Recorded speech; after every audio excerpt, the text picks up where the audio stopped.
నమస్తే అండి. Welcome back to our channel ఇట్లు మీ నేస్తం. మా ఛానల్ని ఫస్ట్ టైం కనుక ఎవరైనా చూస్తున్నట్లయితే ఒక్కసారి ఛానల్ విజిట్ చేసి మీకేమన్నా పనికొచ్చే వీడియోస్ ఉన్నాయని అనిపిస్తే ఛానల్ని సబ్స్క్రైబ్ చేసుకొని సపోర్ట్ చేయండి. అలాగే ఈ వీడియోని మీకు నచ్చినట్లయితే చివరి వరకు చూడండి. ఒకవేళ మీకు బాగా నచ్చినట్లయితే ఒక లైక్ చేయడం మాత్రం అస్సలు మర్చిపోద్దండి. ఈరోజు మా పిల్లలు టీచర్స్ డే సందర్భంగా స్కూల్కి టీచర్స్కి వాళ్ళ యొక్క ప్రేమని టీచర్స్ పట్ల ఉన్న వాళ్ళ యొక్క రెస్పెక్ట్ని టీచర్స్కి వాళ్ళు ఎలా చెప్తున్నారు అనే దాని గురించి ఒక మంచిగా ఇలా వాళ్ళకి కవితలు రూపంలో లేదా వాళ్ళకు తోచిన ఒక మంచి మాటల రూపంలో గ్రీటింగ్ కార్డ్స్ చేయమని చెప్పారంట. సో వాళ్ళు ఎలా వ్యక్తం చేశారో ఈ వీడియోలో నేను చెప్తామని ఈ వీడియో చేశానండి. ఒకవేళ అంటే క్లాస్లో చెప్పినంత మాత్రం మొత్తం ఎవరూ చేయలేదటండి.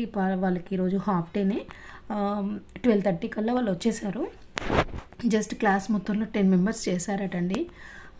వాళ్ళ స్ట్రెంత్ వచ్చేసి 42 మెంబర్స్ ఉంటారు, 44 అనుకుంటా, కానీ 10 మెంబర్స్ మాత్రమే చేశారంట. ఇక్కడ ఎలా అంటే ఒక సబ్జెక్ట్ టీచర్కి వాళ్ళ సబ్జెక్ట్ని ఇండికేట్ చేసే విధంగా మీకు చూస్తే అర్థమవుతుంది కదండి, అలా ఇండికేట్ చేసే విధంగా చాలా అద్భుతంగా తయారు చేశారనుకుంటున్నానండి. మన పిల్లలు ఏది చేసినా కూడా బాగా నచ్చుతుంది మనకైతే, అదే అమ్మ ప్రేమ.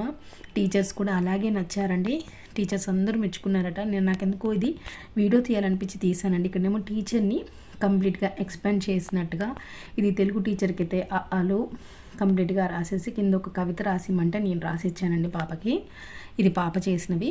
తను 8 చేసింది, బాబు ఒక 8 చేశారు. ఇదేమో మ్యాథ్స్ టీచర్కి అనమాట. మ్యాథ్స్ ఇండికేట్ చేసేలాగా, బాబేమో అన్ని సింబల్స్ వచ్చేలాగా చేశాడు. సో ఇదండి, మీ అందరికీ కూడా హ్యాపీ టీచర్స్ డే అండి. ఉపాధ్యాయుల దినోత్సవ శుభాకాంక్షలు. ఇదేమో నా కోసం చేసింది. అమ్మ మొదటి గురువు అంటారు కదా, అందుకని నాకు కూడా చేశారు.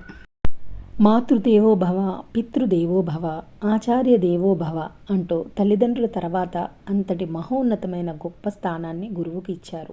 గురువును కూడా దేవుడితో సమానంగా చూస్తూ గురుదేవో భవ అని సంబోధించే గొప్ప భారతీయ సంప్రదాయం మనది. మనకి విద్యాబుద్ధులు నేర్పి సమాజంలో సన్మార్గంలో నడవడానికి ఎంతో కీలక పాత్ర పోషించే గురువులను భవిష్యత్తులో ఏ స్థాయిలో ఉన్న ఉపాధ్యాయులని మనం గుర్తుపెట్టుకోవాలండి. అందుకే ఈ రోజుని పురస్కరించుకొని సెప్టెంబర్ 5న మనము టీచర్స్ డేని జరుపుకుంటాము. భారత మాజీ రాష్ట్రపతి డాక్టర్ సర్వేపల్లి రాధాకృష్ణన్ గారి జయంతిని పురస్కరించుకొని ప్రతి సంవత్సరం సెప్టెంబర్ 5న ఉపాధ్యాయుల దినోత్సవం జరుపుకుంటున్నాము. తరగతి గదిలో దేశ భవిష్యత్తు ఉంటుందని చాటి చెప్పిన ఆచార్యులు సర్వేపల్లి రాధాకృష్ణన్ గారు.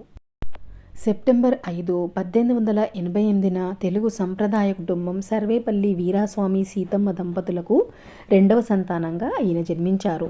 అప్పటి మద్రాసు రాష్ట్రంలోని తిరుత్తణిలో స్థిర నివాసం ఏర్పరచుకున్నారు. ఆయన ప్రతిభను గుర్తించిన ప్రభుత్వం మైసూరు విశ్వవిద్యాలయం తత్వశాస్త్ర విభాగానికి అధిపతిగా నియమించింది. అనంతరం కలకత్తా ఆంధ్ర విశ్వవిద్యాలయంలో సుదీర్ఘకాలం బోధన చేశారు. అలాంటి మహోన్నత వ్యక్తి యొక్క జన్మదినాన్ని సెప్టెంబర్ 5న మనము టీచర్స్ డేగా జరుపుకుంటామండి. ఈరోజు ఆయనను స్మరించుకొని టీచర్స్ డే శుభాకాంక్షలు మీ అందరికీ కూడానండి. మీరు మీ పిల్లలందరికీ కూడా, ఈ వీడియో చూసిన ప్రతి ఒక్కరికి కూడా ధన్యవాదాలండి. వీడియోని చివరి వరకు చూసినందుకు చాలా చాలా థ్యాంక్స్ అండి.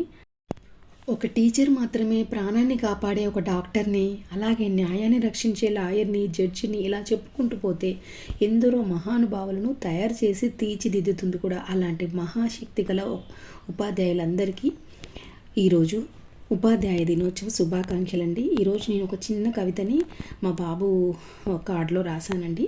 అది మీకు ఇప్పుడు చదివి వినిపిస్తాను నేను. ఆప్యాయతతో ఆలు నేర్పించి, ప్రేమతో కసురుకుంటూనైనా గుణింతాలు రాయించి, మందలిస్తూనే మ్యాథ్స్లో ఎన్నో ఎత్తుగడలను ఎలా వేయాలో తెలిపి, సహనంతో ఎన్నో సమాసాలను నేర్పించి, సమస్యలను పూరించి, జీవితం మీద ఆశలు ఊరించి, అందరితో చెలిమి చేయమని స్నేహాన్ని పరిచయం చేసి, నీలోని అంతర్గత శక్తి నీకు పరిచయం చేసి, నీ మేధస్సుకి ఉసస్సు నింపిన గురువులకి ఎప్పుడు మనము గుర్తు చేసుకోవాలి. భావితరానికి, భారతావనికి ఉపాధ్యాయులే రూపకర్తలు. వివిధ రంగాల్లో దేశాన్ని ముందుకు తీసుకెళ్లి నాయకులను తయారు చేస్తారు. అలాంటి మహోన్నత వ్యక్తులకు ఉపాధ్యాయ దినోత్సవ శుభాకాంక్షలు. సర్వే జనా సుఖినో భవంతు.